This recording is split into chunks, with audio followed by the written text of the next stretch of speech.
إلهي واسع الكرم ورب البيت والحرم، إليك أتيت منكسرا منيبا أغبر القدم. إلهي واسع الكرم ورب البيت والحرم ونور هداك معتصمي، فعاف النفس من زلل وداوي الروح من سقم، وداوي الروح من سقم. إلهي واسع الكرم ورب البيت والحرم، إليك أتيت منكسرا منيبا أغبر القدم.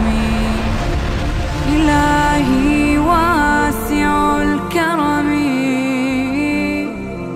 ورب البيت والحرم، إليك أتيت منكسرا. بسم الله الرحمن الرحیم. اللهم صل على محمد وعلى آل محمد كما صليت على إبراهيم وعلى آل إبراهيم إنك حميد مجيد، وبارك على محمد وعلى آل محمد كما باركت على إبراهيم وعلى آل إبراهيم إنك حميد مجيد. عرض سلام دارم و ادب و احترام خدمت همه شما خوبان، عزیزان، دوستداران الله متعال، دوستداران بیت الله، کسانی که در شما میتپه برای حج بیت الله الحرام و زیارت حرمین شریفین. در ادامه بررسی آیات مرتبط به حج در کلام الله مجید، در ادامه آیات 196 به بعد از سوره مبارکه بقره، بعد از بررسی آیه 196 و 197 به صورت گذرا به آیه 198 میرسیم. آیه‌ای که الله متعال بعد از اینکه در آیه 196 حکم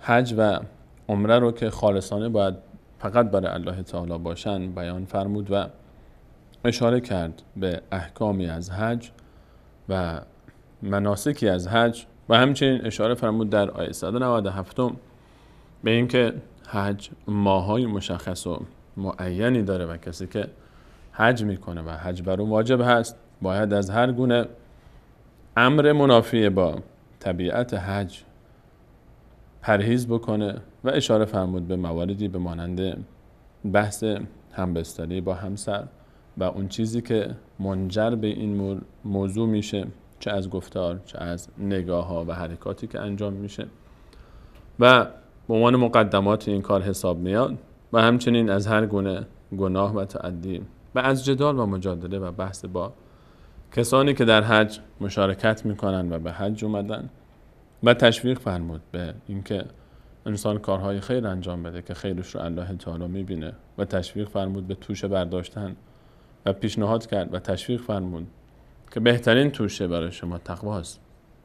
برای کسانی که اهل خردن، اهل لبن، صاحبان مغز، الله متعال از اونها خواست که تقوا پیشه کنن، چون حج تمرین تقواست، حج فرصتیه برای تقوا. در ادامه الله متعال در آیه 198 می‌فرماید که اعوذ بالله من الشیطان الرجیم لیس علیکم جناح ان تبتغوا فضلا من ربکم، ملامتی بر شما نیست، لیس علیکم جناح، نیست بر شما ملامتی، ان تبتغوا فضلا من ربکم، که جستجو کنید در پی به دست آوردن فضلی از طرف الله تعالی باشید. فضلا من ربکم، بخششی، فضلی از جانب الله تعالی باشید. مناسک حج و فرصت حج و جمعیت کثیری که در مکه مکرمه حاضر میشن، خب این جمعیت طبیعتاً نیازهایی دارن، نیازهای مادی دارن و نیاز دارن به غذا، نیاز دارن به آب، نیاز دارن به پوشاک، نیاز دارن به هر حال به اون نیازهایی که انسان همیشه داره در هر مکانی. و در این میان تجارت هم به هر حال اتفاق میفته و عده‌ای در ایام حج و یا حتی در مشاعر مقدسه شاید مشغول به تجارت بشن. آیا این تجارت و این عمل شرعاً اجازه هست یا نه؟ الله متعال میفهمد ملامتی بر شما نیست که شما در ایام حج به دنبال به دست آوردن فضلی از طرف الله تعالی بشه. در این تعبیر چند نکته مهمه. اولا الله تعالی میفهمد فضلا من ربکم، یعنی فضل یعنی بخشش، چیزی که فضل یعنی زائد بر نیاز انسان هست. اشاره و تعبیر فضل در این آیه این رو میرسونه که هدف اصلی نباید این باشه. برای حاجی، یک حاجی حرکت میکنه از خانه خودش میره به سمت حجاز و حرمین شریفین، نیتش باید خالص برای الله تعالی باشه. و اتم الحج والعمره لله، حج و عمره فقط باید برای الله تعالی باشه. حالا اگر در این مسیر حج داشت میرفت و یا در مراسم حج یا در خود فضای حج خرید فروشی انجام داد، اشکالی براش نداره، به شرط اینکه به نیت حج نره. حاجی دیگه نباید به شرط اینکه به نیت تجارت نره.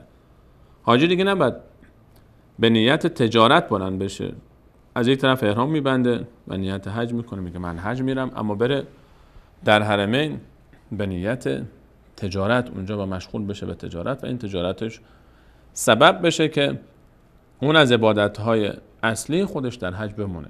اما اگر فرصتی پیش اومد خارج از اون فضایی که نیاز هست، وقتهایی که باید مشغول عبادتهای خاص خودش باشه، اگر معامله هم انجام داد، اگر عبادتی هم کرد، مانعی وجود نداره. دوم، نکته دیگه ای که باید مد نظر باشه اینه که در این آیه الله تعالی فرمود فضلا من ربکم، هر فضل و بخششی که هست از طرف الله تعالی است. هر نعمتی که به انسان میرسه، هر مال دنیا و متاع دنیایی هم که به انسان میرسه از طرف الله متعال. لیس علیکم جناح ان تبتغوا فضلا من ربکم فاذا افضتم من عرفات، اون لحظه ای که شما از عرفات سرازیر شدید، افضتم سرازیر شدید از عرفات، فاذکروا الله عند المشعر الحرام، پس یاد کنید، ذکر الله رو جاری سازید در مشعر حرام.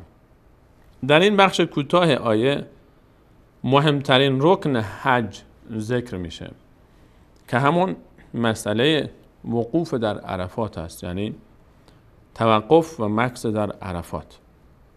عرفات منطقه است خارج از محدوده حرم مکی که بعد از منا و مزدلفه قرار میگیره. یعنی اگر از مسجدالحرام شما حرکت بکنید به سمت مشاعر مقدسه، اول وارد منطقه منا میشید، بعد از منا که خارج بشید وارد مزدلفه میشید. متصل پایان منا اول مزدلفه است و پایان مزدلفه ابتدای عرفات آغاز میشه. و کسانی که میرن برای حج بعد روز نهم بعد از طلوع آفتاب حرکت بکنن از سمت منا که شب رو در منا ماندن، شب نهم رو، شب عرفات رو حرکت میکنن. روز نهم ذوالحجه که روز عرفه هست میرن به سمت عرفات، به سمت یک فضای، یک منطقه بسیار بزرگی که الان دیگه آبادانی شده و خیمه گذاشته شده و چترها گذاشته شده، ساختمان ها ساخته شده و دیگه مثل اون دشت قبلی نیست. قبلا دشتی بوده اما الان آبادانی ها فضای منطقه رو عوض کرد. در عرفات که خارج از محدوده حرم و بیش از 10 کیلومتر از مسجدالحرام فاصله داره، میرن در اون منطقه. البته الان منطقه عرفات جزئی از شهر مکه است دیگه، چون ماشاءالله شهر مکه بزرگ شده. الان منطقه عرفات در حاشیه‌های پایانی شهر مکه قرار داره هنوز هم و حجاج باید برن در عرفات. در عرفات باید از لحظه ورودشون تا غروب آفتاب رو اونجا باشن. حجاج بعد از مغرب، بعد از طلوع آفتاب روز نهم حرکت میکنن و میرن به عرفات و در عرفات جمع میشن. عرفات همون منطقه‌ای که رسول الله صلی الله علیه و سلم و یارانشون در حجة الوداع خطبه حج رو رسول صلی الله علیه و سلم ایراد فرمودن و آیه الیوم اکملت لکم دینکم و اتممت علیکم نعمتی و رضیت لکم الاسلام دینا، آیه اکمال دین که بخشی از آیه سوم سوره مبارکه مائده است در اونجا نازل شد. رسول الله صلی الله علیه و سلم در عرفات که مهمترین رکن حج هست به حضرت فرمود الحج عرفه، حج همون عرفه هست. اگر کسی نتونه که خودش رو به عرفات و عرفه برسونه حجش قبول نیست. این رکن مهم رسول صلی الله علیه و سلم در این منطقه بعد از ظهر در جبل الرحمه که کوهی در منطقه عرفات و به اسم کوه عرفات هم شناخته میشه، بر کوه بزرگی نیست، یک تپه‌ای هست که حتما در تصاویر دیدید و خیلی از حجاج هم سعی میکنن اونجا برن. الزامی نیست که حتما کسی که در عرفه میره در عرفات به اون منطقه بره و اونجا باشه. رسول صلی الله علیه و سلم به خاطر اینکه این منطقه مرتفع بودن رفتن روی سنگ‌های این منطقه و شروع کردن به خطبه و اون خطبه معروف حج رو برای صحابه و اون دستاوردها و اون توصیه‌های آخری رو برای صحابه ابلاغ فرمودن. عرفات منطقه است که روز نهم یعنی عرفه رو حجاج در اونجا میگذرونن. غالبا بعد از طلوع آفتاب روز نهم که جمعیت سرازیر میشه از سمت منی، عده‌ای با پای پیاده میرن، عده‌ای با وسیله هایی که هست. الحمدلله الان که امکانات بیشتر شده و قطار هم در اختیارشون هست، همه روی میکنن به سمت عرفات و میرن به عرفات تا مغرب اونجا میمونن. حتی ظهر هم نماز ظهر و عصر رو با هم در یک وقت در وقت ظهر میخوانن، چرا که رسول صلی الله علیه و سلم نماز ظهر و عصر رو با هم جمع کردن در عرفات در وقت ظهر.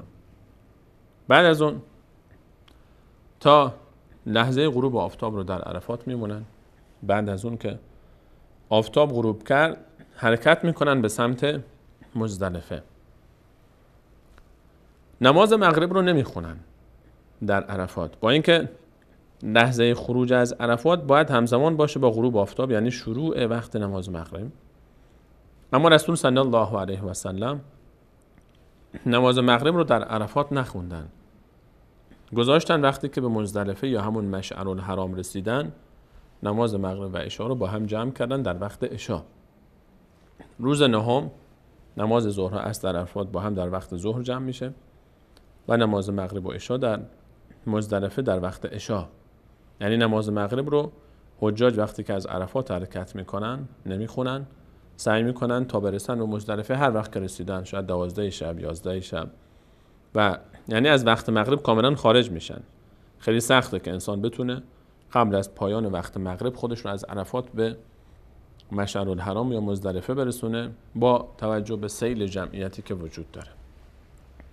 الله متعال میفرماید فاذا افضتم من عرفات، وقتی که شما افضتم، تعبیر افضتم از فیضان گرفته میشه و فوض به معنای سرازیر شدن، لبریز شدن. وقتی که ظرف آبی بیشتر از حجمش در اون آب قرار میگیره، میگیم که از این گوشه ها میبینیم که آب میریزه، سرازیر میشه و به تعبیر عربیش میگن که این الان فیضان کرد، فاضت، یعنی اینکه سرازیر لبریز شد. تعبیر قرآنی اینه که وقتی که از عرفات لبریز شدید، وقتی که سرازیر شدید، این سیل جمعیت در عرفات که انسان میمونه که این جمعیت از کجا وارد میشه، جمعیت چند میلیونی در شهری که فقط 12 ساعت بیشتر در سال جمعیت این چنینی رو در خود نمیبینه. در بهترین روز سال علل اطلاق که روز عرفه بهترین روز سال هست، حجاج در عرفات می نشینن و روزه هم نمی گیرن. روز عرفه بیشتر برای غیر حجاج هست و کفاره 1 سال ما قبلش به حساب میاد و تشویق بسیار زیادی شده برای روزه گرفتن این روز برای غیر حجاج. اما حجاج در عرفات روزه نمیگیرن. در عرفات سیل جمعیت وقتی که حرکت میکنه و لبریز میشه، الله تعالی میفرماید فاذا افضتم، وقتی که شما سرازیر میشید، وقتی که این جمعیت لبریز میشه من عرفات، از سمت عرفات. یک صحنه بسیار عجیبی رو انسان مشاهده میکنه. وقتی که انسان میبینه یک عده پیاده حرکت کردن، چند کیلومتر راه بین عرفات و مزدلفه، اکثر جمعیت پیاده حرکت میکنن. اکثر این جمعیت چند میلیونی پیاده را میافتن. عده‌ای با وسیله‌های نقلیه میان، با قطار حرکت میکنن، عده‌ای با وسیله‌های خفیفتر حرکت میکنن و سیلی از جمعیت روانه است به سمت عرفات، به سمت مشعرالحرام و مزدلفه. از عرفات حرکت میکنن میرن اون طرف، کفن پوشیده و با چشمانی گریان و اشکبار از تمام شدن روز عرفه و عرفات و همچنین با زبانی ذاکر حرکت میکنن میرن به مشعرالحرام، به تعبیر قرآنی همون مزدلفه. فذکروا الله فاذا افضتم من عرفات، این الله تعالی میفرماید وقتی که از عرفات سرریز شدید و سرازیر شدید، پس الله تعالی رو یاد کنید در مشعرالحرام. مشعرالحرام نام دیگر مزدلفه است و بین عرفات و منی واقعه. منطقه مزدلفه بین عرفات و منی است و شب عید رو، شب 10 ذوالحجه رو، شب عید قربان رو حجاج در مزدلفه میگذرونن. وقتی که از عرفات خارج میشن میان مزدلفه و نماز مغرب و عشا رو در وقت عشا به جای میارن و همونجا شب به ذکر و عبادت و تسبیح و استراحت مشغول میشن تا نماز صبح رو میخونن و حرکت میکنن میرن به سمت منی. بعد از نماز صبح، یعنی نماز مغرب، عشا و صبح رو در مزدلفه میخونن. نمازهای شب رو در مزدلفه یا همون مشعرالحرام میخونن. مشعرالحرام، مشعر یعنی مکان مقدس، از شعائر گرفته شده. الله متعال مزدلفه رو مشعر حرام میدونه و این گونه تعبیر میکنه از مزدلفه مشعرالحرام. تعبیر حرام برای مزدلفه به این خاطر استفاده میشه که منطقه مزدلفه در حرم واقعه. نهایت حدود حرم، یعنی آخر مزدلفه میشه آخر حرم. حرم مکی، محدوده حرم مکی که بیشتر از نصف شهر مکه مکرمه رو در بر گرفت. الله متعال میفرماید وقتی که از عرفات خارج شدید در مشعرالحرام هم به ذکر الله تعالی و عبادت مشغول باشید و در مشعرالحرام هم حجاج اونجا شب رو تا صبح میگذرونن و بعدش حرکت میکنن به سمت عبادت‌های خودشون و به سمت منی میرن و روز عید قربان که پرکارترین روز حجاج هست و حتی بسیاری از اونها فرصت نمیکنن نماز عید رو بخونن مگر اون کسانی که تونستن تا وقت نماز عید خودشون رو به حرم مکی برسونن و در نماز عید حرم مکی که برای غیر حجاج غالبا برگزار میشه بیشتر مشارکت بکنن. در ادامه الله متعال میفرماید واذکروه کما هداکم، الله تعالی رو در مشعرالحرام وقتی که یاد میکنید به گونه یاد بکنید که گویی شما رو هدایت کرده و این کنتم من قبله لمن الضالین، ولو اینکه شما قبل از این در زمره گمراهان بوده باشید. الان دیگه شما در مزدلفه به نحوی الله تعالی رو یاد کنید که شما انگار یک تولد جدید داشتید. شما عرفات رو پشت سر گذاشتید.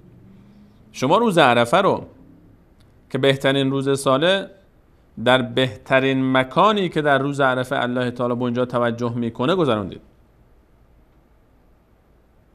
روز عرفه در عرفات، کسانی که در عرفات هستن اینها بیشترین توجه الله متعال به این بندگانش در صحرای عرفات که امروز در عرفات که مهمترین رکن حج، مراسم عظیم و پرشکوه حج برگزار میشه. شما در عرفات بودید، شما لبیک گویان حرکت کردید، از خانه و کاشانه دل کندید و اومدید به این دشت در عرفات کنار هم جمع شدید. ذکر و یاد الله متعال رو میکنید با کفنی که به تن دارید و آماده کردید خودتون رو برای پذیرش دستورات الله تعالی و انجام حج و مناسکش. دعا کردید، ذکر و تضرع کردید. الان که از عرفات سرازیر شدید به سمت مزدلفه رفتید و مزدلفه، در مزدلفه به گونه الله تعالی رو ذکر بکنید و یاد بکنید که شما رو هدایت کرده. ولو اینکه قبل از این شما در هر گمراهی و ضلالتی بودید، اگر گناهی داشتید، اگر مشکلی داشتید، اگر معصیتی داشتید، در مزدلفه الله تعالی رو عبادت بکنید. در آیاتی که مرتبط به حج بارها ما میبینیم که تعبیر وذکر الله در همین آیه 198 مثلا فذکر الله عند المشعر الحرام وذکروه کما هداکم، مقوله ذکر بسیار پررنگه.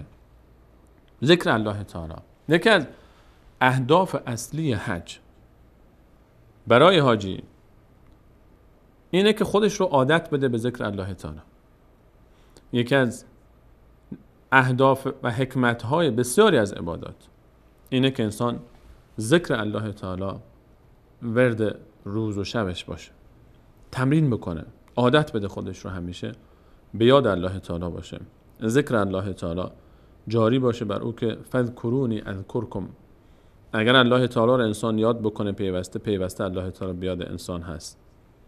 ذکر بسیار مهمه. ما میبینیم که ذکرهای مختلفی در ایام حج، لبیک اللهم لبیک در ابتدای حرکت وقتی که شروع میشه، لبیک لا شریک لک لبیک ان الحمد والنعمت لک والملک لا شریک لک، که سراسر درسه و توحیده و اعتقاد خالصه. و یا اذکاری که بعد از اون گفته میشه الله اکبر الله اکبر الله اکبر لا اله الا الله والله اکبر الله اکبر ولله الحمد، یا هر ذکر دیگری که در این ایام گفته میشه. همه اینها تمرین است که انسان یاد بگیره که همیشه به یاد الله متعال باشه، زبانش تر باشه به ذکر الله تعالی، به یاد الله متعال. الله متعال در آیه 198 از دو مکان مهم در حج اسم میبره و عرفات رو ذکر میکنه و مشعر الحرام رو، مزدلفه رو. نامش مشعر الحرام است در آیات قرآنی و مزدلفه هم به مطلق اطلاق میشه. و مزدلفه پایان منطقه مزدلفه، یعنی پایانش از سمت عرفات و ابتداش از سمت حرم، محل ارتباط بین محل اتصال مزدلفه و منا، پایان منا و اول مزدلفه وادی به اسم محصر هست، یک منطقه‌ای که اونجا حجاج الان هیچ خیمه اونجا بنا نشده، یک فضای خالی نسبتاً بزرگی هست که اونجا اجازه داده نمیشه کسی اونجا بیاد و استراحت بکنه و یا خیمه بزنه. اون مکان هلاکت اصحاب فیله. اصحاب فیل وقتی که قصد تخریب خانه کعبه رو داشتن و اومدن و به اون منطقه که رسیدن، اون منطقه بود که اینها قبل از اینکه وارد منطقه منا بشن، الله متعال لشکرش رو فرستاد تا اونها رو هلاک بکنه و ابابیل اومدن و لشکر فیل رو در وادی محصر که در پایان منطقه مزدلفه و ابتدای خیمه های الان منطقه منا هست، در نزدیکی های ایستگاه قطاری که الان در ابتدای منا درست شده، در همون منطقه فضای خالی بزرگی هست که محل هلاکت اصحاب فیل است. و به همین خاطر حجاج وقتی که به این منطقه میرسن و از این منطقه گذر میکنن از مزدلفه، وقتی که میخوان وارد منا بشن، اون کسانی که میدونن، یعنی راهنمایانی که خبر دارن این منطقه محل هلاکت اصحاب فیل هست، به اونها میگن که زودتر حرکت کنین از این منطقه، چون اونجا محل نزول عذاب الله تعالی بر اصحاب فیل هست. حجاج شب دهم رو به دستور الله متعال و این آیه شریفه و سنت رسول صلی الله علیه و سلم در تطبیق عملی این آیه در مزدلفه میگذرانن. عده‌ای که مشکلات به هر حال بیماری دارن یا ضعف دارن که رسول صلی الله علیه و سلم در سنتش به اونها اجازه داده زودتر برن، زودتر حرکت میکنن قبل از نماز صبح. و عده دیگری نماز صبح رو میخونن و بعد از نماز صبح حرکت میکنن که غالب این گونه است و سنت رسول صلی الله علیه و سلم اینطور بوده. نماز صبح خونده میشه در مزدلفه و حرکت میکنن میرن به سمت منی و دیگر مشاعر که در آیات بعدی به اونها اشاره میشه که ان شاءالله در برنامه بعد در خدمت شما عزیزان خواهیم بود با بررسی آیات دیگری که به بخش‌های دیگر مشاعر حج میپردازه. از اینکه تا این لحظه برنامه خودتون یاری کردید تشکر میکنم و همه شما عزیزان رو به الله متعال میسپارم. الله یار و نگهدار. إلهي واسع الكرم ورب البيت والحرم إليك أتيت منكسرا منيبا أغبر القدم إلهي واسع الكرم ورب البيت والحرم إليك أتيت منكسرا منيبا أغبر القدم